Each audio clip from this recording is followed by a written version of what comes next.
پیر کی خاص تسبیح انا اعطیناک الکوثر نہیں، یقین تو آزما لو پتہ چل جائے گا، 3 منٹ میں 300 کروڑ ملیں گے انشاءاللہ العزیز۔ بسم اللہ الرحمن الرحیم۔ محترم ناظرین و کرام، میرے بھائیوں اور میری بہنوں، پیر والے دن چلتے پھرتے چھوٹا سا آسان سا وظیفہ پڑھ لیں، ساری زندگی اپنے بھائی کو جھولیاں اٹھا کر دعائیں دیں گے۔ اتنا خاص وظیفہ کہ اس وظیفے کو جو پڑھتا ہے پیر کے دن وہ مالا مال ہو جاتا ہے۔ آپ لوگوں کی بڑی سے بڑی حاجتیں ہیں، بڑی سے بڑی مرادیں ہیں، اس وظیفے کو پڑھنے کے بعد اللہ پاک سے دعا ضرور مانگنا، انشاءاللہ اللہ پاک نے چاہا تو جھولیاں بھر جائیں گی۔ دوستو، آج کا وظیفہ اللہ تعالیٰ کے بابرکت ناموں کا اور قرآن مجید کی ایک خاص اور چھوٹی سی سورت کا وظیفہ ہے۔ اس کو کرنے سے آپ کی رزق کی تمام پریشانیاں دور ہو جائیں گی اور اللہ تعالیٰ آپ کو وہاں سے رزق عطا کرے گا کہ آپ کو وہم و گمان میں بھی نہیں ہوگا۔ اللہ تعالیٰ آپ کے رزق میں اتنی کشادگی عطا کرے گا کہ کل تک جو لینے والے ہاتھ تھے وہ بانٹنے والے ہاتھ بن جائیں گے۔ لوگ آپ کو دیکھ کر حیران رہ جائیں گے کہ آپ کے پاس اتنی دولت کہاں سے آ گئی۔ ناظرین، یوں تو قرآن مجید کا ایک ایک حرف اور ایک ایک نقطہ قبولیت اور فضیلت کا درجہ رکھتا ہے، لیکن کچھ آیتیں اور صورتوں کو اللہ تعالیٰ نے خاص انسان کی رہنمائی کے لیے اور رزق میں برکت کے لیے عطا کیا تاکہ لوگ ان صورتوں کو وظائف میں پڑھ کر اپنی مشکلات آسان کر سکیں۔ آج کا وظیفہ سورۃ الکوثر کا ایک خاص وظیفہ ہے جسے میرے تمام بہن بھائی اپنے مشکل حالات میں پڑھیں گے تو انشاءاللہ مالا مال ہو جائیں گے۔ یوں تو سورۃ الکوثر کے فوائد اور فضائل ہر کوئی جانتا ہے، لیکن آج کے اس وظیفے میں آپ کو سورۃ الکوثر کے ایسے ایسے فائدے بتاؤں گا کہ آپ اس کو اپنی زندگی میں پڑھنے کا معمول بنا لیں گے اور آپ اس کے فائدے سن کر حیران رہ جائیں گے۔ فرمان باری تعالیٰ ہے انا اعطیناک الکوثر فصل لربک وانحر ان شانئک هو الابتر۔ ترجمہ، اے محبوب، بے شک ہم نے تمہیں بے شمار خوبیاں عطا فرمائی تو تم اپنے رب کے لیے نماز پڑھو اور قربانی کرو، بے شک جو تمہارا دشمن ہے وہی ہر خیر سے محروم ہے۔ یہ سورت نبی کریم صلی اللہ علیہ وآلہ وسلم کی بارگاہ خداوندی میں عظمت و وجاہت اور اللہ رب العزت کی نبی کریم صلی اللہ علیہ وآلہ وسلم سے محبت کی بہت پیاری دلیل ہے، کیونکہ کفار نے جب آپ کا مذاق اڑایا تو اللہ تعالیٰ نے آپ کی طرف سے خود جواب دیا کہ تمہارا ہی دشمن ابتر ہے، وہی ہر خیر سے محروم ہے۔ یہ محبت کی علامت ہوتی ہے کہ اگر کوئی محبوب پر اعتراضات کرے تو محب اس کا جواب دیتا ہے۔ یہ انداز قرآن مجید میں دیگر کئی جگہوں پر بھی ہے۔ مثال، جب ولید بن مغیرہ نے نبی کریم صلی اللہ علیہ وآلہ وسلم کو دیوانہ مجنون کہا، اللہ تعالیٰ نے ولید کی مذمت میں اس کو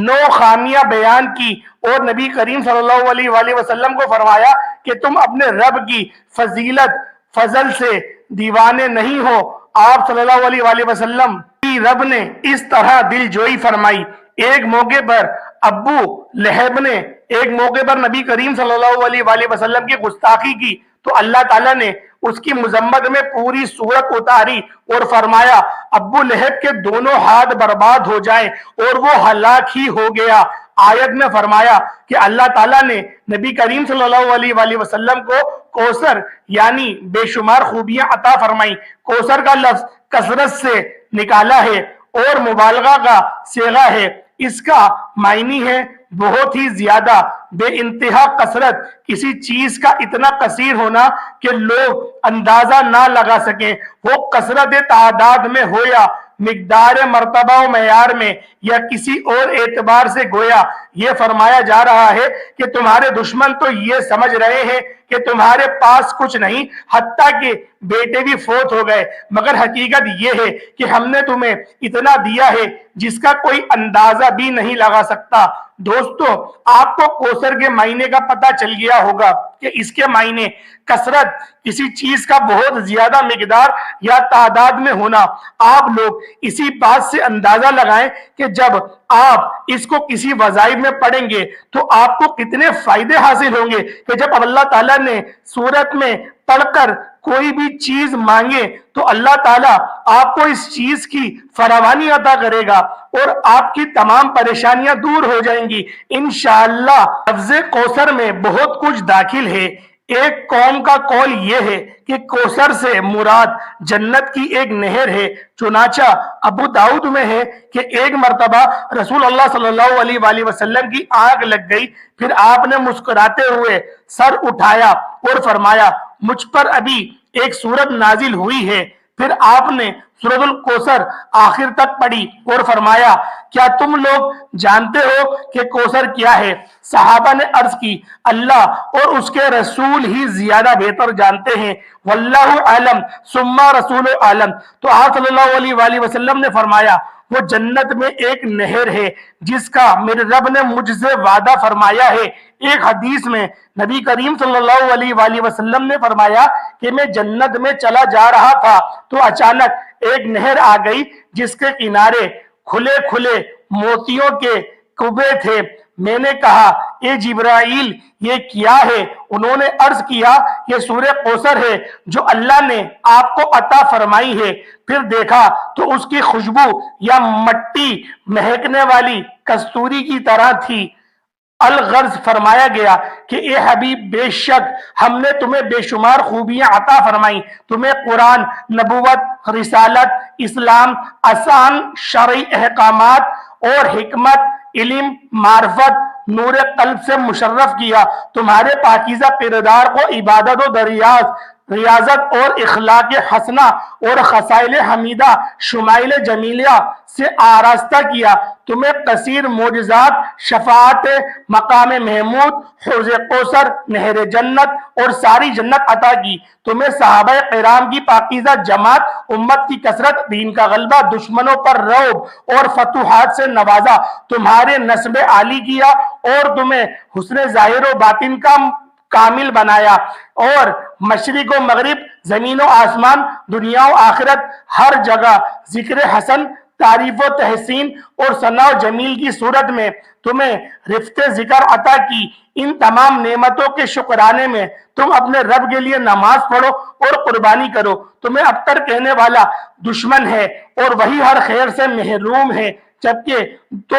تم تو بے انتہا خیر سے مالا مال ہو۔ سبحان اللہ، کس طرح خوبصورت انداز میں رب العالمین نے شان مصطفیٰ صلی اللہ علیہ وآلہ وسلم بیان فرمائی۔ اس سورت کو پڑھنے کے کیا فائدے ہیں اور کیا برکات ہیں۔ سورۃ الکوثر قرآن کریم کی سب سے چھوٹی سورت ہے اور کوئی شخص اس کو پڑھنے کا معمول بنا لے تو اس کے نامہ اعمال میں اتنی نیکیاں لکھی جاتی ہیں کہ وہ خود اس بات کا اندازہ نہیں لگا سکتا کہ اللہ عز و جل اس کے گناہوں کو کس طرح ختم اور اس کی نیکیوں کو کس طرح بڑھا رہے ہیں۔ اور اس کے علاوہ اگر کوئی شخص روزانہ صبح اٹھ کر فجر کی نماز کے بعد 33 مرتبہ معمول بنا لے، سورۃ الکوثر کا ورد کرنا شروع کر دے، تو اس کی ہر جائز حاجات پوری، ہر جائز دعا قبول فرمائی جاتی ہے اور اس کی تمام مشکلات ختم ہوتی ہیں، اور جتنی یا چاہے اور ان کی تمام معاملات اور ان کی تمام دعائیں آہستہ آہستہ قبول ہونا شروع ہو جاتی ہیں۔ اللہ عز و جل سورہ کوثر پڑھنے والے انسان کے غموں کو راحت میں تبدیل کر دیتے ہیں۔ یہ ہے سورۃ الکوثر کے فضائل جو اس دنیا میں انسان کو حاصل ہوتے ہیں۔ جو آخرت کے فضائل کے بارے میں تو نبی کریم صلی اللہ علیہ وآلہ وسلم کے ہاتھوں سے اگر انسان کو حوض کوثر نصیب ہو جائے تو اس سے بڑی نعمت کیا ہوگی۔ نبی کریم صلی اللہ علیہ وآلہ وسلم کی سنت پر عمل کرنے سے آپ کی ہر ایک سنت میں شفا اور برکت ہے۔ جو شخص اس سنت کے ساتھ چلے گا یعنی دنیا و آخرت اس کے لیے راحت کا سبب بنیں گے۔ اپنے اعمال پر توجہ دیجئے۔ آپ لوگ دنیا کے کسی کونے میں ہو، جس ملک، جس گاؤں، جس گلی میں بیٹھ کر یہ ویڈیو دیکھ رہے ہیں، یہ ویڈیو مکمل اور آخر تک لازمی دیکھنا، عمل کو پہلے سمجھنا اور پھر آپ لوگ اس عمل کو سمجھنے کے بعد کرنا، اور پھر آپ لوگوں کو اس ویڈیو دیکھنے کا آپ کو بہترین صلہ عطا ہوگا، اور آپ کی یہ جو دیکھنے کا ٹائم ہے وہ ہرگز بھی ضائع نہیں ہوگا۔ آپ کو اس کا نعم و بدل میرا رب بہت بہترین عطا فرمائے گا، کیونکہ آج کا عمل، آج کی صورت بہت ہی طاقتور ترین صورت ہے، اور آج کا عمل بھی بہترین عمل ہے۔ تمام عملوں کا سردار اگر کہا جائے تو یہ کہنا بھی غلط نہیں ہوگا کیونکہ آج کا وظیفہ سورۃ الکوثر کا وظیفہ ہے، اور جس طرح سے اللہ پاک نے اپنے نبی کریم اپنے حبیب کی جو اللہ پاک نے شان بیان فرمائی ہے، آپ خود سوچیں، اس شان کو سن کے سوچیں کہ اللہ پاک کس قدر اس صورت سے پیار کرتا ہوگا کہ اللہ پاک نے اپنے نبی کی اپنے محبوب کی دلجوئی کرنے کے لیے اس صورت کو اتارا۔ تو پیارے دوستوں، آپ لوگ عمل کو ملاحظہ کریں، عمل کس قدر طاقتور ہے اور کس قدر مجرب ہے۔ یقین کریں، اگر آپ لوگ اس عمل کی برکت اور عظمت کے بارے میں جان جائیں تو آپ کے رونگٹے کھڑے ہو جائیں گے۔ پیارے دوستوں، آج کا وظیفہ بے حد طاقتور ترین عمل ہے، اور ایسا عمل ہے کہ جب آپ لوگ اس عمل کو کرنا شروع کریں گے تو اللہ پاک آپ کو ایسا نوازے گا، ایسے رنگ لگائے گا کہ آپ لوگ خود حیران رہ جائیں گے۔ تو سب سے پہلے آپ لوگ اعوذ باللہ من الشیطان الرجیم بسم اللہ الرحمن الرحیم پڑھ لیں، اعوذ باللہ، اور آپ لوگ بسم اللہ پڑھ لیں صرف 3 بار۔ اس کے بعد آپ لوگوں نے نبی کریم صلی اللہ علیہ وآلہ وسلم کی ذات پاک پہ درود پاک پڑھ لینا ہے۔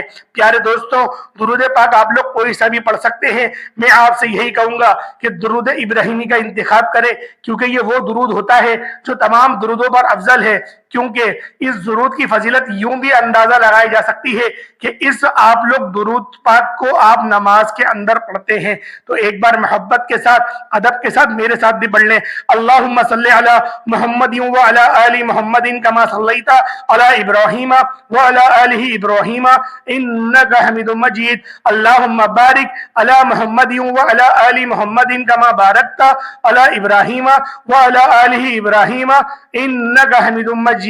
پیارے دوستوں، بھائیوں اور بہنوں، جب آپ لوگ درود ابراہیمی پڑھ لیں، جب آپ لوگ درود پاک پڑھ لیں، تو آپ لوگوں نے اب کیا کرنا ہے، اب کس طریقے سے آپ لوگوں نے اس وظیفے کو کرنا ہے، اب آپ لوگوں کو اس عمل کو کرنے کا کس طرح سے فائدہ ہو سکتا ہے، ہر چیز آپ کو ڈیٹیل میں بتائی جائے گی، ہر چیز آپ کو مکمل سمجھائی جائے گی۔ ویڈیو میں بنے رہیے گا، ہلکی سی بھی ویڈیو کو اسکپ نہیں کریے گا، اور اگر آپ لوگوں نے ویڈیو اسکپ کر کے دیکھی ہے تو میں آپ لوگوں سے گزارش کروں گا کہ آپ لوگ دوبارہ جائیں اور ویڈیو کو مکمل آپ لوگ طریقے سے دیکھیں، تاکہ آپ لوگ طریقہ کار سمجھ سکیں کہ کس طریقے سے آپ لوگوں نے آج کا یہ وظیفہ، آج کا یہ عمل کرنا ہے۔ تو پیارے دوستوں، اگر آپ لوگ اس وظیفے کی خاص اجازت چاہتے ہیں تو آپ لوگوں نے ویڈیو لازمی پوری دیکھنی ہے، ویڈیو کو لائک کرنا ہے اور کمنٹ کے اندر اپنا نام لکھ دیے گا، آپ کو اجازت مل جائے گی۔ پیارے دوستوں، آپ لوگوں کو وظیفہ کرنا کس طریقے سے ہے، باوضو ہونا بے حد ضروری ہے، اور اس وظیفے کو، اس عمل کو ہر مرد، ہر عورت کر سکتی ہے، عورت اپنے خصوصی ایام میں بھی کر سکتی ہے۔ یہ وظیفہ بے حد ہی مجرب ہے، بس اس کو یہ صورت لازمی آنی چاہیے، اور جو طریقہ کار میں آپ کو بتاؤں وہ لازمی آنے چاہیے، کیونکہ آپ لوگ قرآن کو ہاتھ نہیں لگا سکتی۔ تو کیونکہ آپ لوگ اپنے مخصوص ایام میں اگر وظیفے کو کر رہی ہیں تو وظیفہ پھر آپ لوگوں نے بیٹھ کے ہی کرنا ہے، لیکن پوری توجہ کے ساتھ آپ لوگوں نے پورے دھیان کے ساتھ، پوری یکسوئی کے ساتھ کرنا ہے۔ ہرگز بھی اس طریقے سے وظیفہ نہیں کریے گا کہ آپ کا دھیان موبائل میں ہو یا آپ کا دھیان کہیں اور ہو اور آپ لوگ اس عمل کو کر رہے ہوں۔ پیارے دوستوں، پیارے بھائیوں، پیاری بہنوں، وظیفے کو ملاحظہ کریں کہ آپ لوگوں نے پہلے نمبر پہ کون سا وظیفہ پڑھ لینا ہے، آپ لوگ کس طریقے سے پہلے نمبر پہ وظیفہ پڑھیں گے، کس طرح یہ سمجھ لیں۔ سب سے پہلے یا اللہ یا حاکم، یعنی کہ اے ہمارے معبود اور ہم پر حکم کرنے والوں، یہ دونوں وظائف کو ملا کے پڑھیں گے، ان دونوں ناموں کو ملا کے پڑھیں گے، یا اللہ یا حاکم، ان دونوں ناموں کو آپ لوگ اکٹھا پڑھیں گے، اور آپ لوگوں نے ان ناموں کو کتنی بار پڑھنا ہے یہ سب آپ کو بتایا جائے گا اچھی طریقے سے، اور دونوں کو ملا کر آپ لوگوں نے پڑھنا ہے، ہرگز بھی الگ الگ نہیں پڑھیے گا، اسی طریقے سے پڑھیں گے۔ یا اللہ یا حاکم یہ ایک ہوا، یا اللہ یا حاکم یہ 2 ہوئے، اس طریقے سے 7 بار، صرف 7 بار آپ لوگوں نے یا اللہ یا حاکم آپ نے یہ پڑھنا ہے۔ اور اس کو پڑھنے کے بعد دوسرے نمبر پہ آج کا جو عمل ہے اس میں آپ کو وظیفہ یہ پڑھنا ہے، یہ وظیفہ بھی بڑا خاص وظیفہ ہے، آج کا جو عمل ہے اس میں یہ دعا، یہ عمل کرنا ہے، میرے ساتھ ساتھ پڑھیں گے اس وظیفے کو، اس دعا کو پہلے سیکھ لیجئے، بڑی آسان سی دعا ہے، آپ نے اپنی زندگی میں بے شمار بار پڑھی ہوگی، حسبنا اللہ و نعم الوکیل، یہ ایک بار ہو گیا، پھر دوسری بار پڑھ لیں گے حسبنا اللہ و نعم الوکیل، یہ دعا 2 مرتبہ ہو گئی، اس کے بعد تیسری بار بھی آپ لوگ سن لیجئے حسبنا اللہ و نعم الوکیل، یہ 3 مرتبہ آپ کو یہ دعا جو میں نے آپ کو پڑھ کے سنائی اور جو آپ کو آج کے عمل میں اس کو کرنا ہے، وہ آپ لوگوں نے سیکنڈ نمبر پہ اس دعا کو پڑھنا ہے، اور اس دعا کو بھی صرف 7 مرتبہ آپ لوگوں نے پڑھنا ہے۔ آپ نے پہلے درود پاک پڑھ لیا، اس کے بعد یا اللہ یا حاکم آپ نے اس وظیفے کو 7 بار پڑھ لیا، اس کے بعد آپ لوگوں نے دوسرے نمبر پہ حسبنا اللہ و نعم الوکیل کو 7 مرتبہ پڑھ لیا، اس دعا کو بھی آپ لوگوں نے پڑھ لیا، اور تیسرا اور آخری وظیفہ جو آپ لوگوں نے آج کے دن کرنا ہے وہ بھی آپ لوگ سمجھ لیں، اچھی طریقے سے جان لیں، کیونکہ اب آپ لوگوں نے سورۃ الکوثر پڑھنی ہے۔ سورۃ الکوثر جو ہر مسلمان کو زبانی ہی یاد ہوتی ہے، اس سورہ کوثر کو اب آپ لوگوں نے پڑھنا شروع کر لینا ہے۔ پہلے آپ بسم اللہ پڑھیں گے، بسم اللہ الرحمن الرحیم، پھر دوبارہ بسم اللہ پڑھیں گے، بسم اللہ الرحمن الرحیم، پھر دوبارہ بسم اللہ پڑھیں گے، بسم اللہ الرحمن الرحیم 3 بار۔ جب آپ لوگ بسم اللہ شریف پڑھ لیں اس کے بعد اب آپ لوگوں نے سورۃ الکوثر کو پڑھنا شروع کر دینا ہے۔ انا اعطیناک الکوثر فصل لربک وانحر ان شانئک هو الابتر۔ اب آپ لوگ سورۃ الکوثر کو پڑھنا شروع کر دیں۔ اس مبارک سورت کو، اس طاقتور ترین سورت کو صرف اور صرف 21 مرتبہ، صرف اور صرف 21 مرتبہ آپ لوگوں نے پڑھ لینا ہے۔ 21 مرتبہ جب آپ لوگ اس سورت کو پڑھ لیں اس کے بعد آپ لوگ دوبارہ سے درود ابراہیمی پڑھ لیں۔ درود ابراہیمی پڑھنے کے بعد آپ لوگ ہاتھ اٹھا کر اللہ پاک سے اپنی حاجتیں مانگنا شروع کر دیں۔ بے شک اللہ پاک ہر چیز پہ قدرت رکھتا ہے، ہر چیز عطا کرنے والا ہے، ہر چیز دینے والا ہے۔ بس آپ لوگ یکسوئی کے ساتھ اور پوری توجہ کے ساتھ اس وظیفے کو کر لیے گا، انشاءاللہ اللہ پاک آپ کو بے شمار کی میرے اللہ پاک آپ کو نعمتیں اور رحمتیں سے نوازے گا۔ پیارے دوستوں، آج کا عمل انتہائی مختصر سا اور انتہائی امپورٹنٹ عمل ہے، اس ویڈیو کو ہرگز بھی آپ لوگ مس نہیں کریے گا، اس عمل کو آپ لوگ ہرگز بھی چھوڑیے گا نہیں، اس وظیفے کو کرنے کا معمول بنا لیں۔ کم از کم 41 دنوں تک آپ لوگ اس وظیفے کو جاری و ساری رکھیں۔ اللہ پاک ہم سب کا حامی و ناصر ہو۔ آج کی یہ ویڈیو آپ کو امید کرتا ہوں بہت زیادہ اچھی لگی ہوگی۔ ویڈیو اچھی لگی ویڈیو کو لائک کریں، اس کو اپنے دوستوں کے ساتھ ضرور شیئر کریے گا، اور اگر آپ لوگ ہمارے چینل پر نئے ہیں چینل کو ضرور سبسکرائب کریں، بیل آئیکن پریس کریں۔ انشاءاللہ پھر ہماری ایک نئے ویڈیو کے ساتھ، ایک نئے وظیفے کے ساتھ ملاقات ہوگی، تب تک کے لیے اجازت دیں۔ السلام علیکم ورحمۃ اللہ وبرکاتہ۔